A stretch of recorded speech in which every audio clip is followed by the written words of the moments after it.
Hello, hello. Good evening. Good to see you. And welcome to tonight's talk. And welcome to you if you are watching online.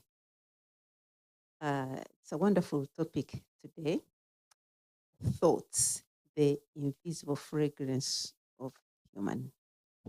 And the speaker will be sharing about how to manage thoughts in different situations.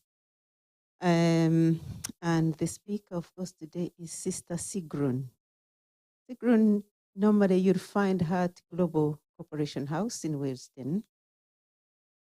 She has been a teacher and student of Raja Yoga for over 15 years.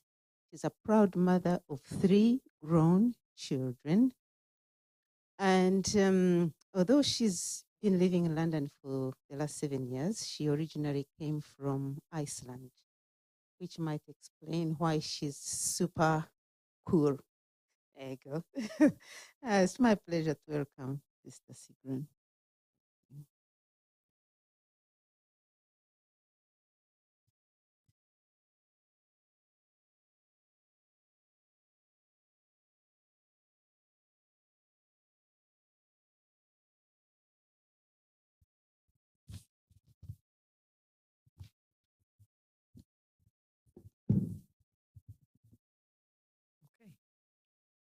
Om Shanti, and good evening to all of you here in-house and as well of those who are online. Probably more people online, but we never know.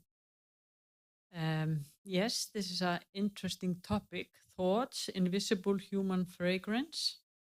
And of course, I've been thinking about this. It's really interesting, and just think about it, is a fragrance from our thoughts. In a way, it's not from our thoughts, it's from our feelings, or whatever. If I have a thought and I just think, and that thought doesn't mean anything to me, and I'm not vibrating anything. But if the thoughts create nice feelings or negative feelings or happiness or sorrow or whatever, then I am vibrating. But the thoughts are like a creation or a tool to create. And I've always felt like it's very, very interesting to think about how we have this tool where we can create our future. We cannot change the past, and we can manage ourselves here and now. But whatever I'm doing here and now is like building blocks of my future with thoughts, words, and actions. When I first came across Brahma Kumaris, that was 2008, I saw an advertisement. I had gone to like many years ago, gone to like 2 one-hour sessions that were in my hometown. I lived in the north of Iceland, and there was no center there. And those who were the center in the capital, that's in the south, came north. I think it was January 2008. And I went for this course. It was Saturday and Sunday.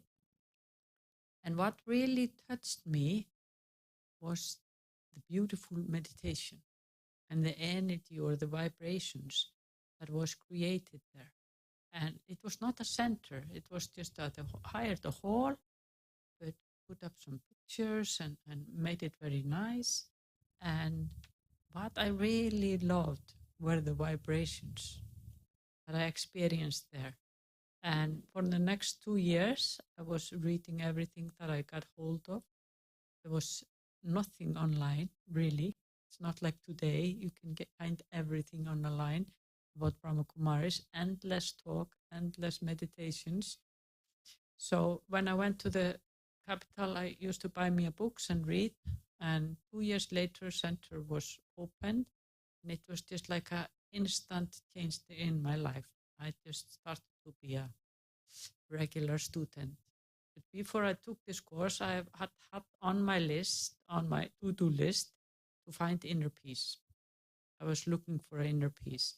And I really felt that I had come home when I found this meditation. I hadn't been seeking a lot.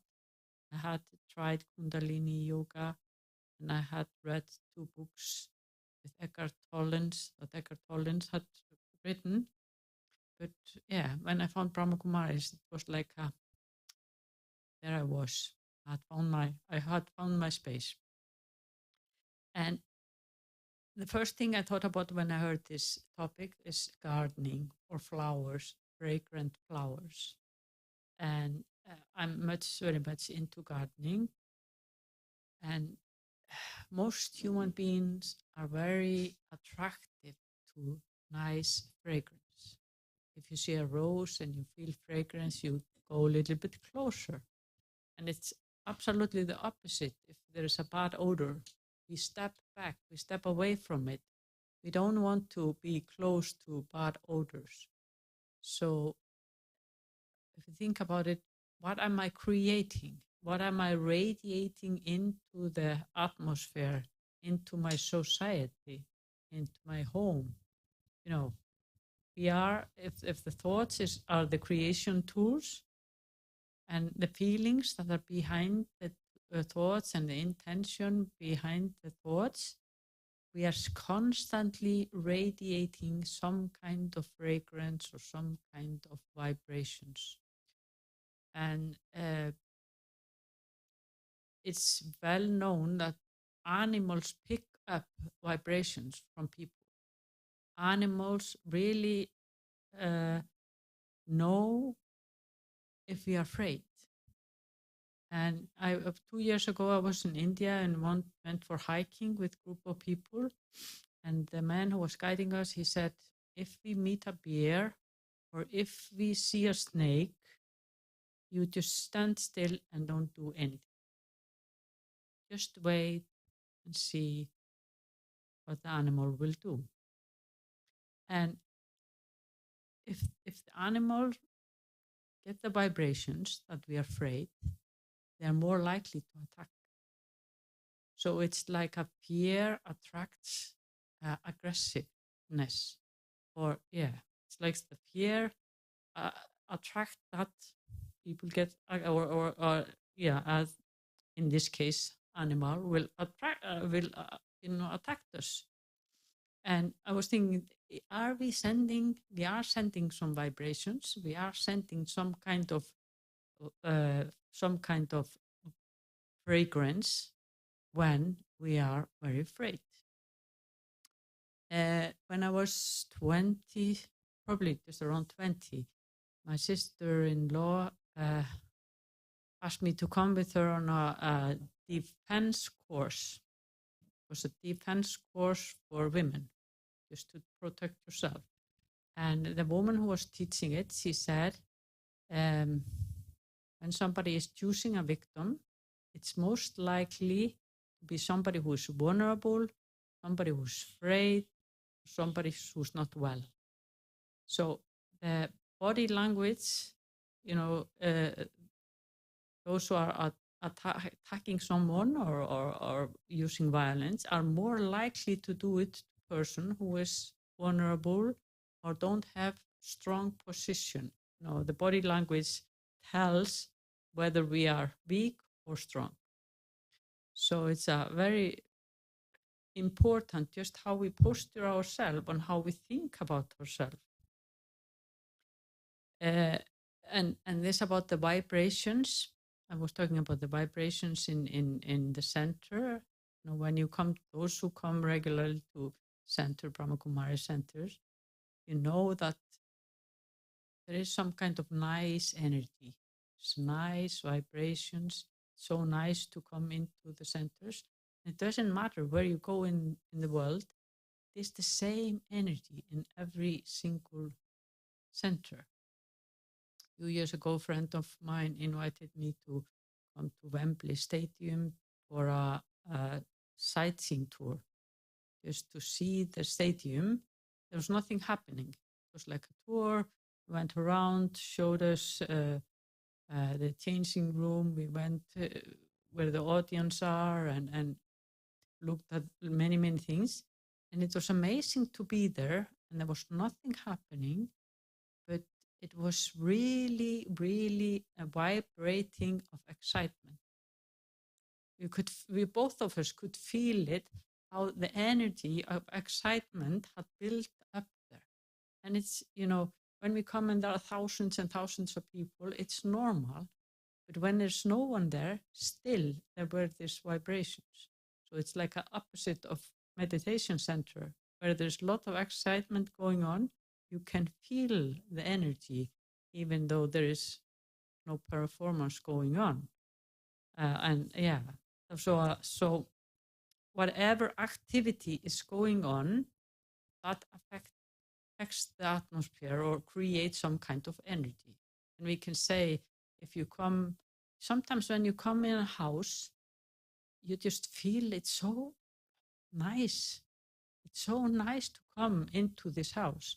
You know, you feel like they're so peaceful, it's so nice, or it's so calm, or whatever you feel. And if you come into a room where somebody or say two persons have just been arguing, they have stopped arguing, you can pick up the energy.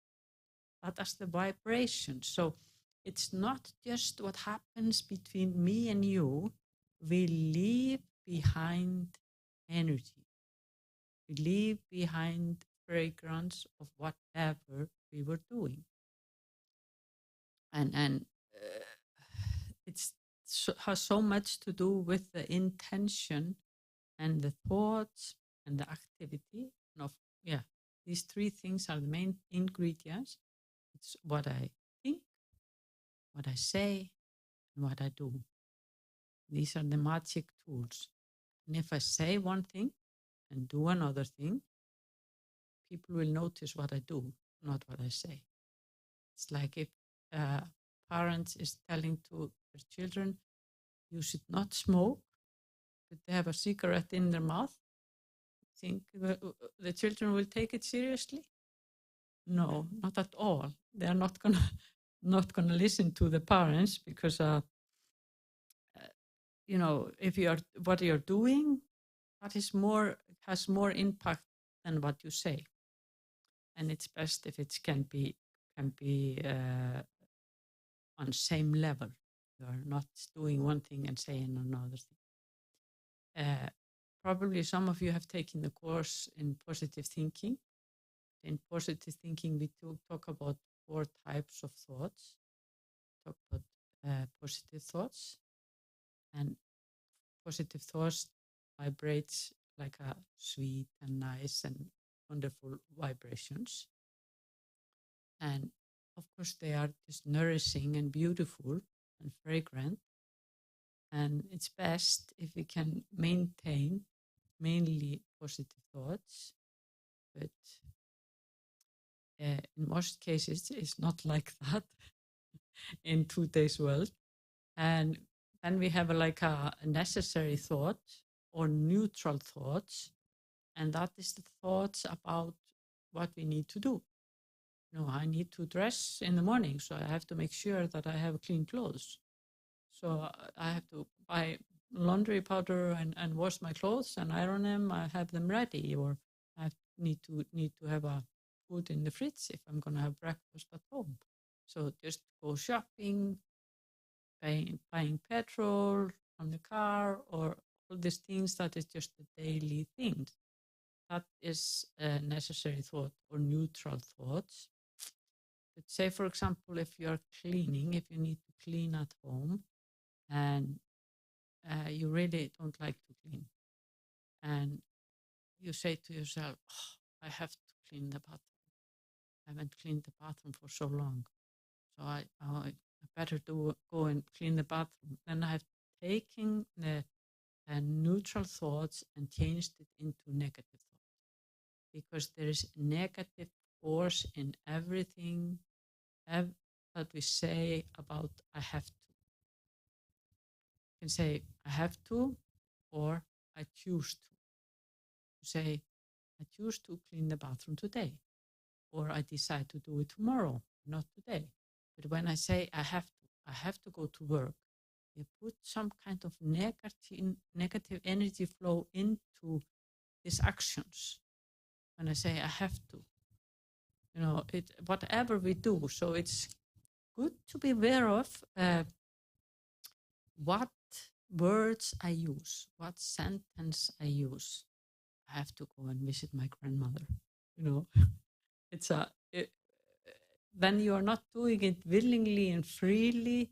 You're doing it out of compulsion or out of force. So it's very good to check what kind of wording am I using. When somebody go out of your house and it has been frost during the night and it's slippery outside, do you say, be careful or don't fall? When you say don't fall, you have put it into the mind and sending it to the person that it's possible that person could fall. So you're sending like a negative energy by saying, don't do this, don't spill the milk, or drink the milk carefully. So the wording has a lot to do with what vibrations around this daily activity that we do or we say. How do we talk to our children? Do we talk to our children like we talk to adults, or do we talk to them in different way? So do we talk out of respect? There are so many things that affects us, and one of the things that affects us is the company we keep. What kind of company do I keep? Am I, say for example, at work, do I sit at the table in the coffee break where the most gossip is going on? Or do I sit with somebody who's very positive? It's good to just see what kind of company am I keeping on daily basis, because positive company uplifts us and negative company backs us down. Say it's it can be like a dark vibrations and bright vibrations. And what we do when we are meditating, we are sitting in a calm position. We are thinking slowly. We are thinking positively, and then we connect to the higher being, and we connect to the Supreme Soul, and we become colored by that company. Whatever we think about, you can say yoga is connection, means connection. And in yoga, in meditation, I'm going internally, experience myself as a soul. And then I go upwards and stay in this connection with the Supreme. And that is the purest energy that exists. So I'm becoming colored by this pure energy. Just by sitting in meditation and think about that I, the soul, I belong to the Supreme Soul. And that is, it's free, you can do it wherever you are, but that is the most purest and elevated company that you can keep. But it's very important just to explore what kind of company am I keeping on a daily basis, and is it company that uplifts me, or is it company that pulls me down, create negativity in my life? And we say it takes two to clap. So I can decide whether I keep this company, whatever company it is. It's always my decision who I stay with, how long time I stay with certain people, or where I spend my time. Of course, there is not all people bad, but we can really be careful about what kind of company we keep and be aware of how it colors us.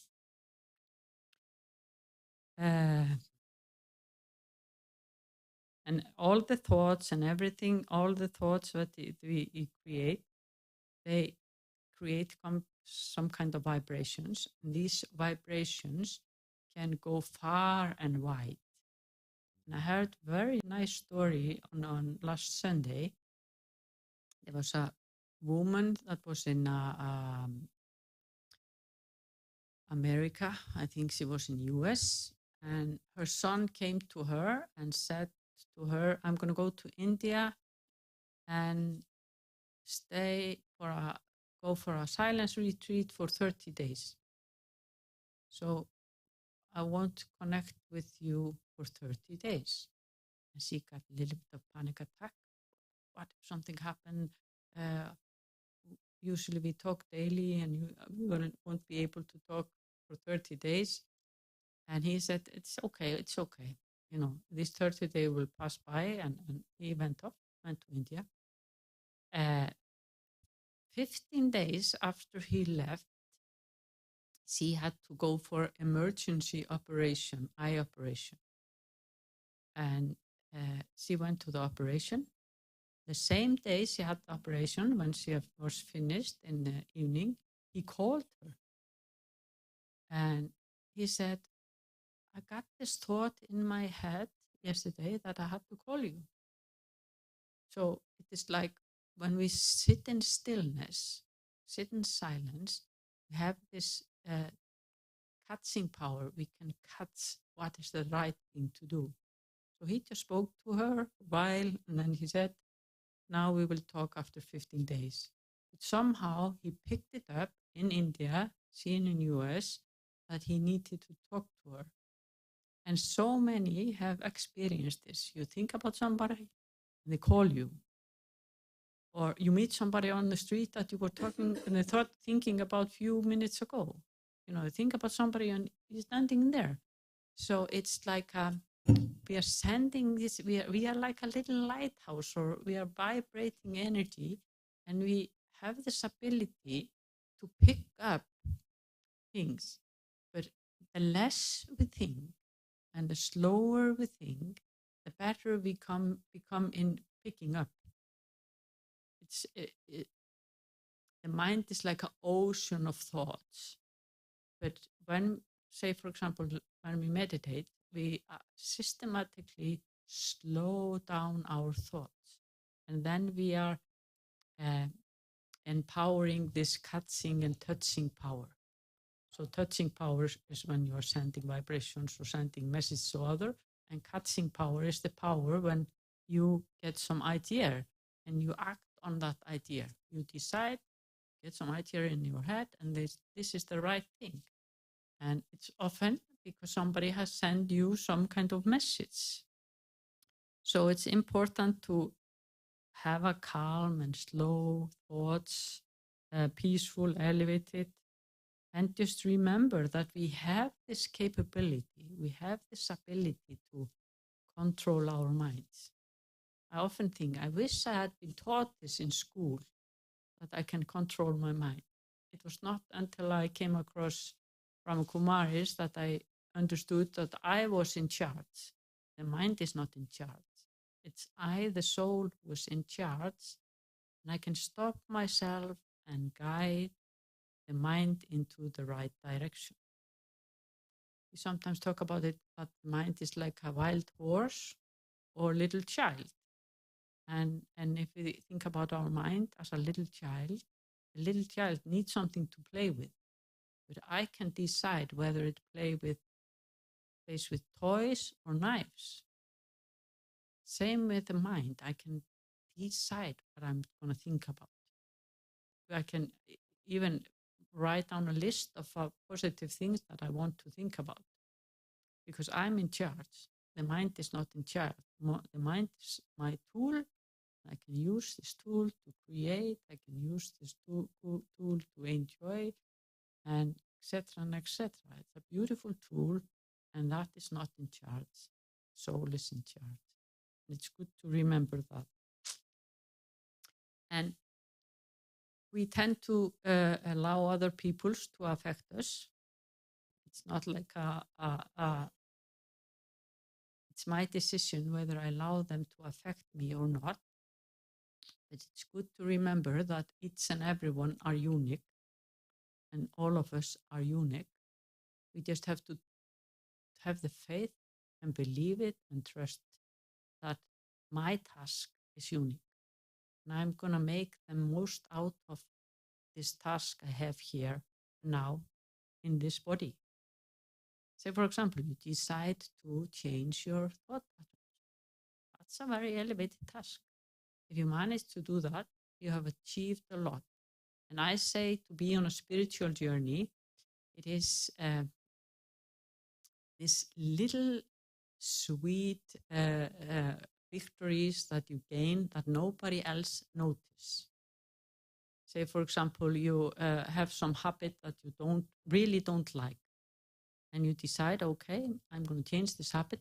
You change this habit, and nobody noticed, but you have this beautiful, nice feeling about, yes, I did it, and that is like a victory. You know, that is victory is like incognito. Success is visible, but victory is incognito. And that is the beauty of this journey. We are just competing with ourselves. We are not competing with anyone else, just competing with myself, improving myself.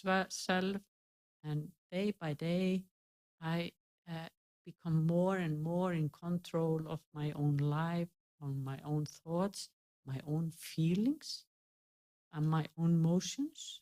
It happens gradually. It doesn't happen overnight, but it is magical how it happens, how my life changes. And yeah, it's a beautiful journey inwards.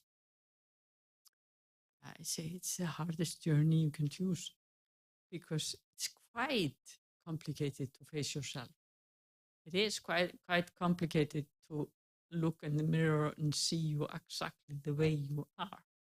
It's much easier just to look at everybody else and judge them and see what they need to do. But it's good to remember each and everyone are unique, just like my fingers are unique. Each finger has its own role. And it's the same with all the souls in the world, or all the people in the world. Everybody are just playing their own part. And we can allow them to be who they are. It is not my role to tell them how they live their life, even though I'm living with them. Even though they live in the same household as I, they are playing their role.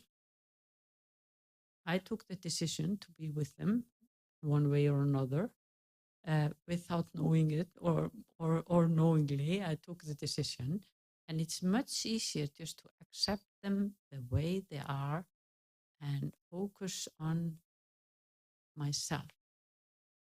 What can I do to make my life good? Not trying to change other. No, I was married for 19 years, and I tried to change my husband for 19 years, and I didn't succeed. And he's still the same. It would have been much easier if I had used the energy on something else than trying to change him. But I didn't succeed. But he is a good in many ways. So yeah, it's important to just let go of that.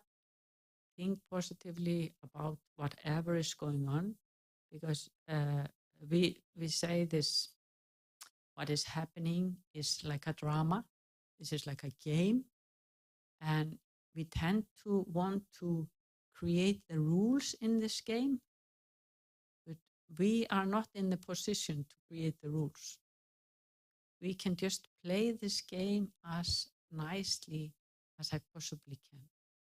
It's just universal law that decides the rules in this game.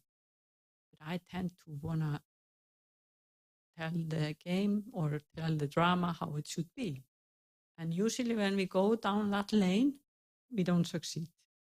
We are just struggling against some force that we have no control over. So the easy way is to accept, go with the flow, and just enjoy life if we possibly can do that. And one of the things that was in this talk was how to maintain positive thoughts in all situations. It's one thing that I want to emphasize is how I see other people. Now, to observe how I look at other people, how I talk about other people, and how I behave towards other people. Most of us in the world are much better in seeing the negative things in others than the positive things in others.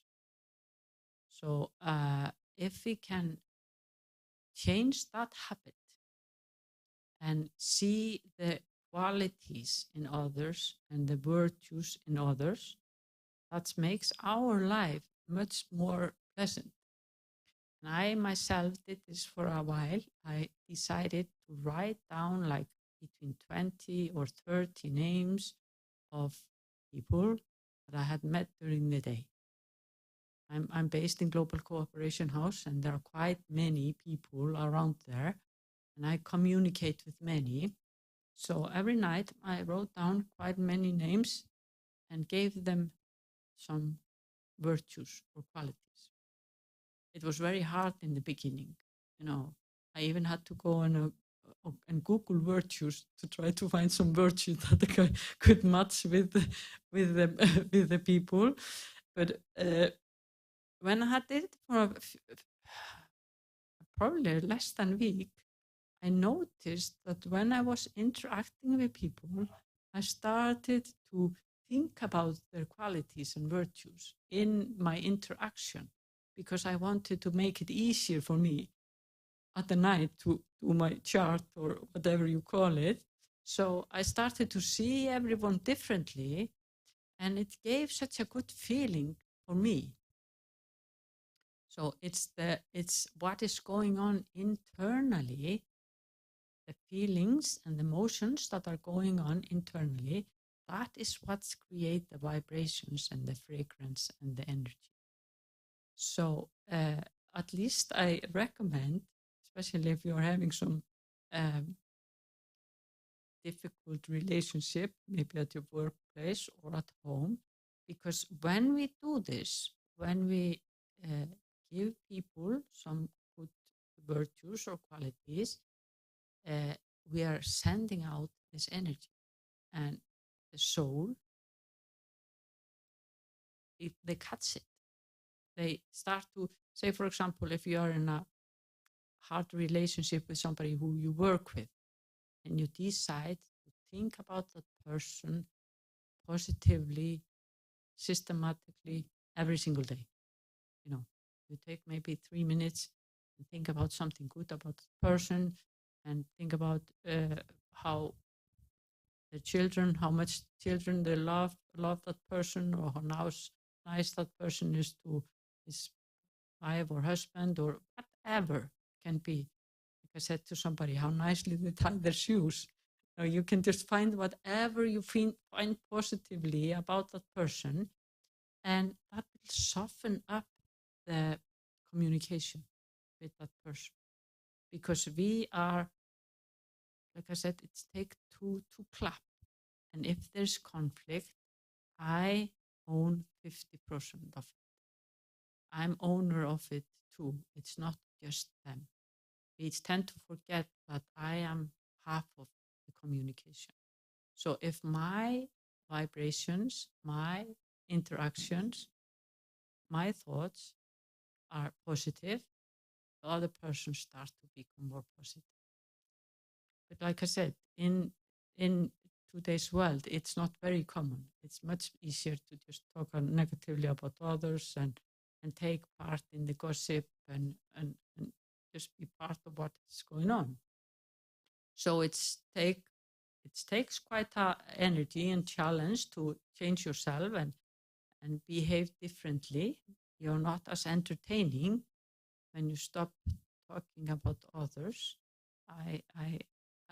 I figured that at my work that I was not so popular, not as popular as I was before when I was talking about others, but you feel much better because you're not spreading negative vibration.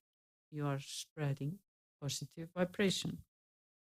And it has a lot to do with the intention and the feelings, and that's the same in meditation.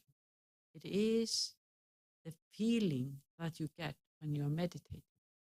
People say, how do I know that I'm doing it rightly? Or am I doing it in a right way? I always say, if you feel good in one way or another when you're meditating, then something is happening. There's no like a recipe of how you should feel, but if it's make some kind of nice feeling internally, you are doing it the right way for you.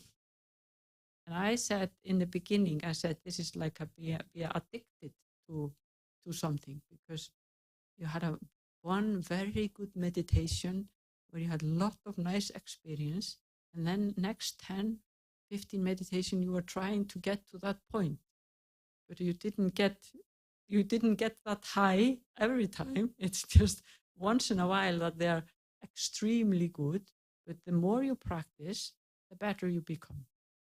So the meditation, like everything else, the more you practice, the better you become. But yeah, as I said, it was like having addiction. You were addicted to the best meditation. You wanted to be always like that, but it is not like that, especially not in the beginning. Then when you do it longer and longer, you create your own technique and own method to step quickly into meditation. But it has a lot to do with what is happening in your life. If there is something going on, there's some kind of conflict, or the body is not healthy, or something going on, then the mind is like a wild horse and goes here and there and are all over the place. But remembering the best one, then you hang in the boat, like you say. You keep on doing it. You keep on doing it. But thoughts are powerful tools that can be used in so many ways, and they can be used to manage stress.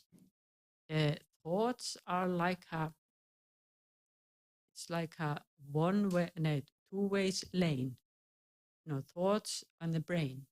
So when we think some kind of thoughts, say we think thoughts that create anxiety, then the brain picks it up and creates some kind of hormone that creates more anxiety.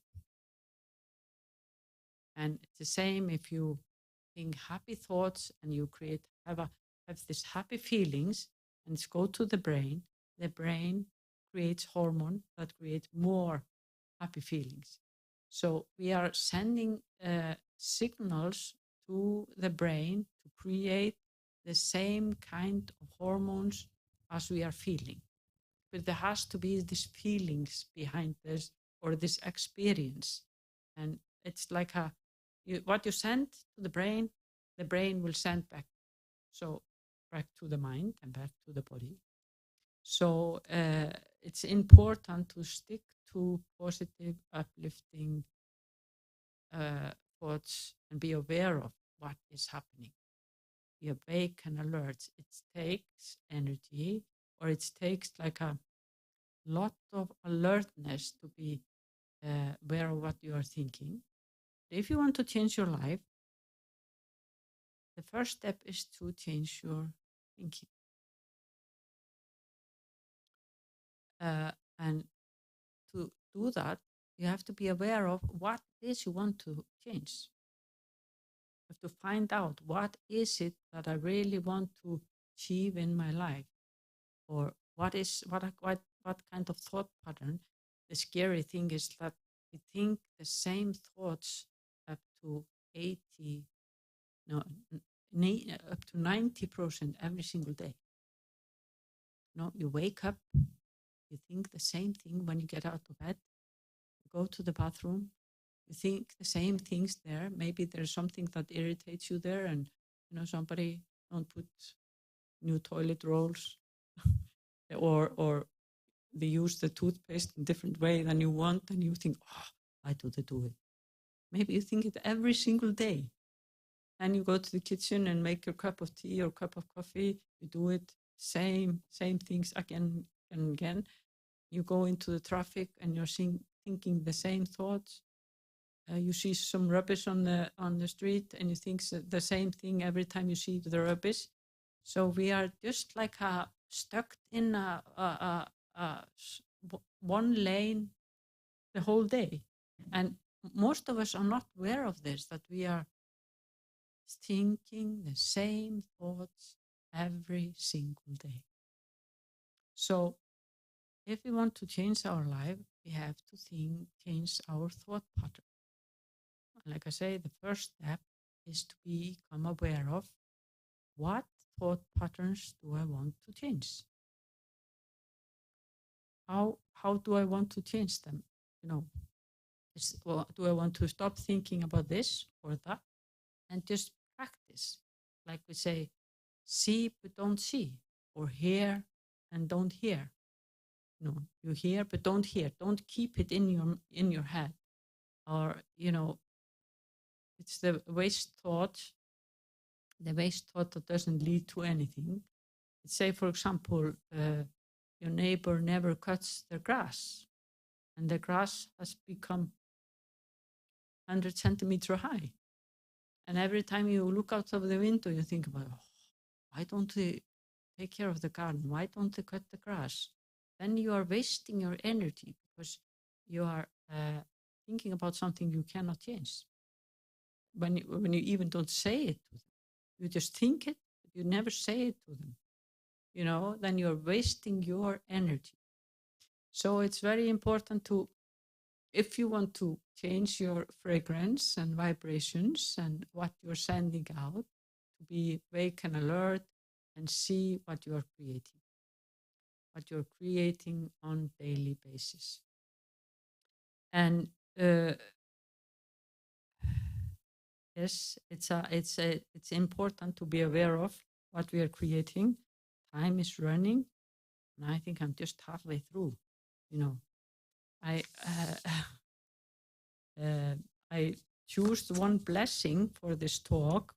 We regularly get some blessings, and I was thinking about the collective meditation. There's so many beautiful things about the collective meditation. Collective meditation or collective thoughts can change a lot. They vibrate out very strongly. And like in the Second World War, here in UK, it was decided to have a 1 minute meditation prayer, or there was 1 minute silence every single day. On the radio, they rang the big bell, and the whole nation was in silence for peace. And that's like collective meditation. And some say that's why they were successful in the Second World War. The same thing happened, or not the same thing, when the riot was going on here not so long time ago. It was decided in Global Cooperation House to have 1 hour meditation every night when it was happening. There was in somewhere in the north, there was stopping, and they started this riot, and it came down to London, and it was stopped here by the public. The public stopped it by going out on the street. There were more people who were peaceful than those who are creating the riot. And I'm not saying that Brahma Kumaris stopped it, but having collective positive thoughts affects a lot. And it's very well known, it's facts, because it's the power of the thought. And many years ago, when I was 20, I was working for a political party. It was a women party. And there was a man, he was from UK. He came, visit once in a while, came to the office, got the coffee and da. And once he said to me, if you sit in meditation for like half an hour, all of you, and focus on that you will win the election, you will win. I didn't do anything about it. I didn't know how to meditate or anything at that time. But when I was preparing for this thought came into my mind. He knew exactly what he was saying, and he was telling me this over 35 years ago. And now I know how it works. But at that time, I was not ready. But this is a beautiful way to succeed in whatever you do. If you just focus on it, sit in peace, and imagine or see that the task you're working on will be completed in a very nice and powerful way. Is it time to stop? Yes, so there's a question and answer now. And there might be something online, but please ask if there is something you want to ask. I think I have to come here again and finish the second part of the talk. The mic is there. You can tell us some story that you have done or experience. I would like that. Must somebody have some experience?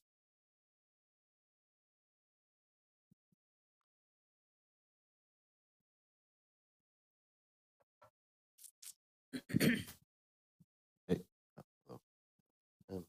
Yeah, it's really cool to just walk in here randomly and just find that you're making perfect sense.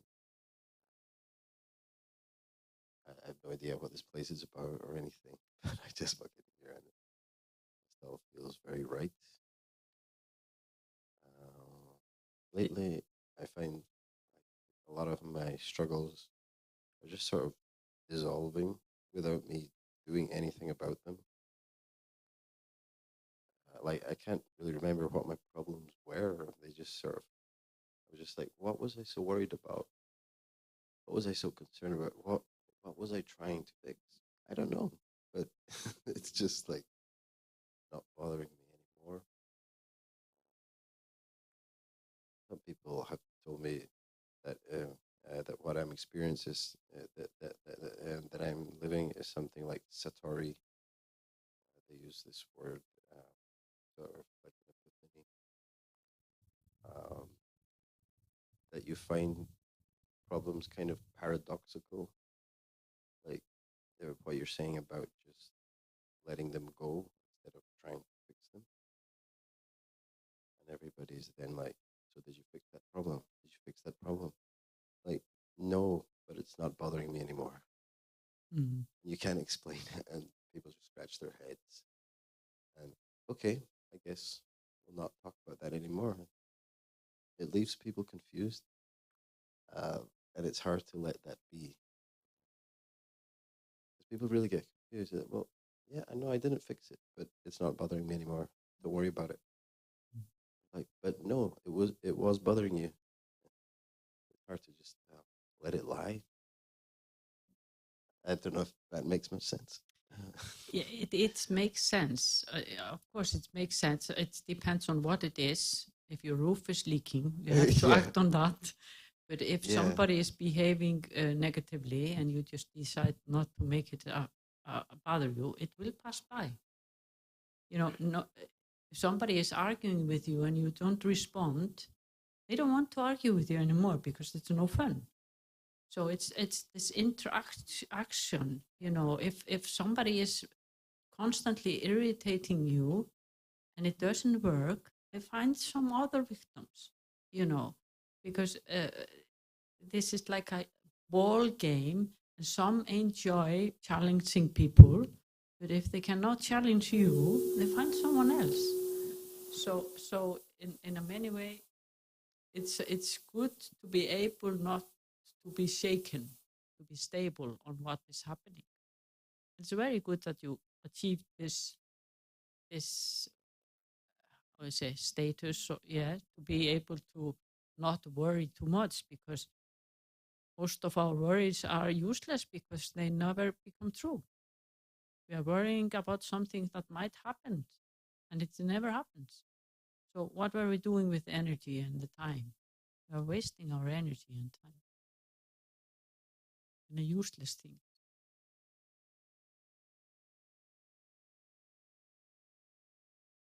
Look, Yep, it's working. because I think the topic was about fragrance, and I know animals, like human beings, are attracted by their own odor or fragrance. But there is something that has been added, and they are perfect. So sometimes it's like, when you say that you went on a seaside tour, and you went to the Wembley Stadium, and there was chaos. So sometimes, you're maybe attracted to something that is not real, because it's like hidden by a fragrance that is actually not the natural, let's say, facade of that person. Mhm. And well, yeah, I just wanted to share these thoughts of mine, because I know the topic was about fragrance, Yeah. and as a human being, but still, We are like a little lighthouses or lighthouses. We are constantly sending energy, but what it is that we are often not aware of what we are attracted to. We get ourselves into all kind of situations that might be not so useful for us. Say, for example, we might be very attracted to excitement, but this excitement can happen to accidents or things, negative things. But I might not be aware of that. I am attracted to that, and that pulls me. Because sometimes we go and do something that leads to some stupid things, or we get ourselves in situation that we don't know how to handle. But there was something about it that attracted us. But when I'm aware of where I'm going, what am I doing, and what might happening, then I'm more in control. I felt like before I started to meditate that there was hardly no control in my life. I felt like I was on like a sort of fast train, and there was no break. And because I didn't know how to react to all the dramatic things that was happening around me. At least when I started to meditate, then I had the breaks. I can stop myself. I'm not victim anymore. It's not happening to me. It is just happening. If I constantly think about something happening to me, then I become a victim. But if it just happened, I'm not a victim. It's just instant. It will pass by, and something else will happen later. So how I take what is coming into my life. No one is free from some trauma or free from some accidents or incidents, or people are dying, people are falling. You have job, you lose job. There's constantly something happening. But how do you take it? Do you take it as a natural thing, a flow of life, or do you take it as you are a victim and always something bad is happening to you, and why poor me? So it's a lot about how we react to what is going on. But life wouldn't be much fun if never anything would happen. There wouldn't be any good days or bad days. All be the same. I think according to schedule, there's time to do meditation. Somebody who wants to ask something else or say something else?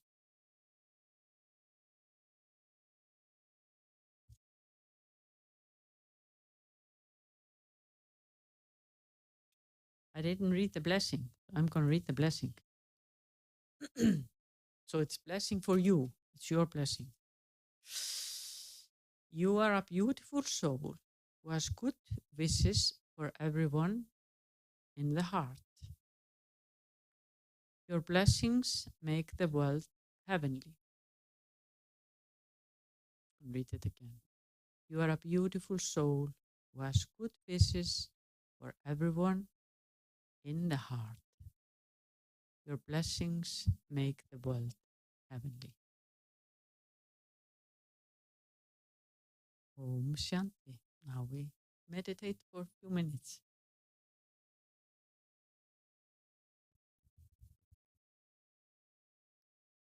Allow the body to relax. And I breathe slowly.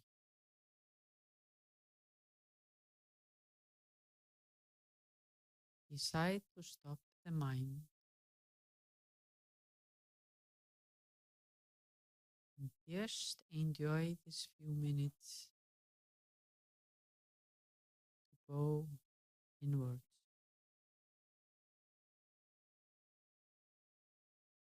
Go on a journey inward to see where am I at this moment in life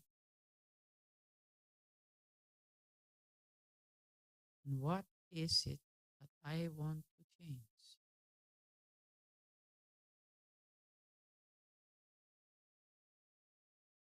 My inner world is my own personal world.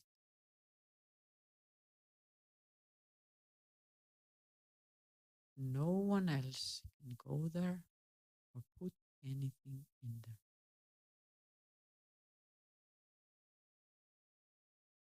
I am the creator of my life.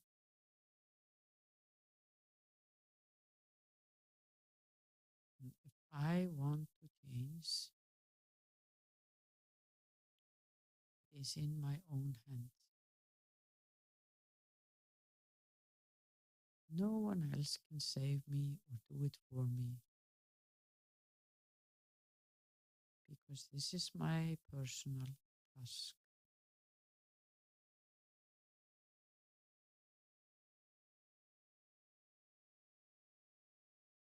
On my spiritual journey, I, the soul, I can connect to the Supreme Soul,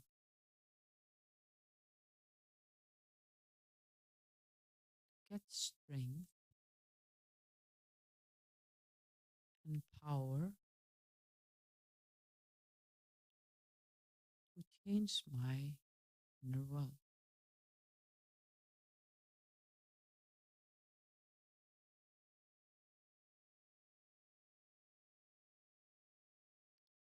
So now, just for a moment,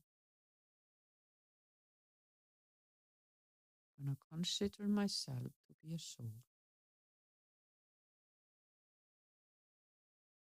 Tiny point of light in the center of the forehead.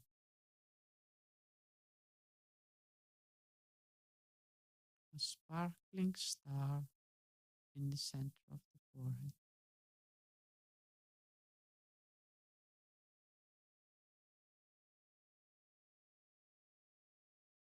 And I think about the Supreme Soul as my spiritual guide. And I link or connect to this spiritual guide that is ever pure soul.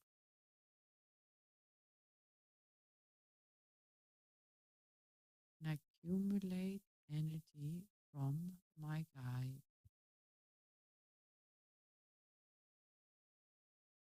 accumulate power, and I know I will get help.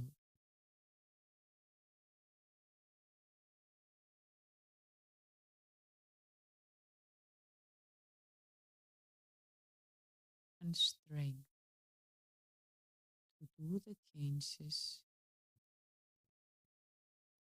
that I desire to do.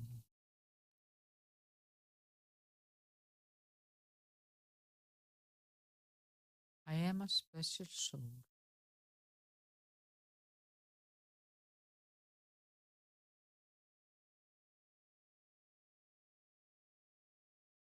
I, the soul, can connect to the Supreme Soul.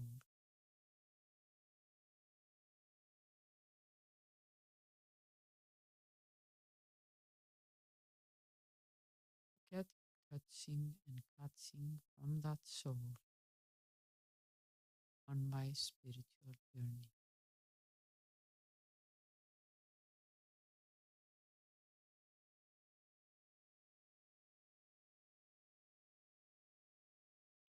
I just sit in this pure connection. I enjoy being in this pure, pure company.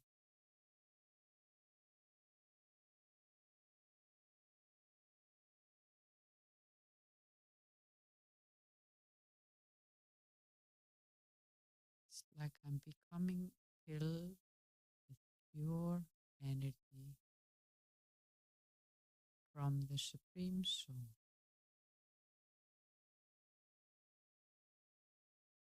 And these vibrations and these pure fragrance will stay with me, and I'm going to use it on my inner journey.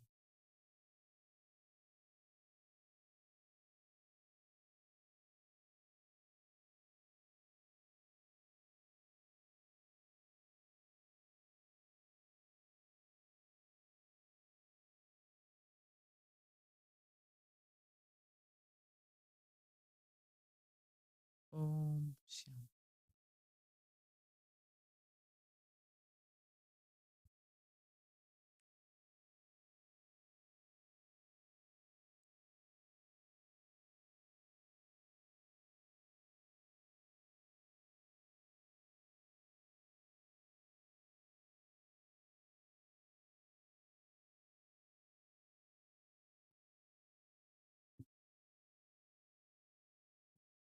Please help me to say thank you for the wonderful talk.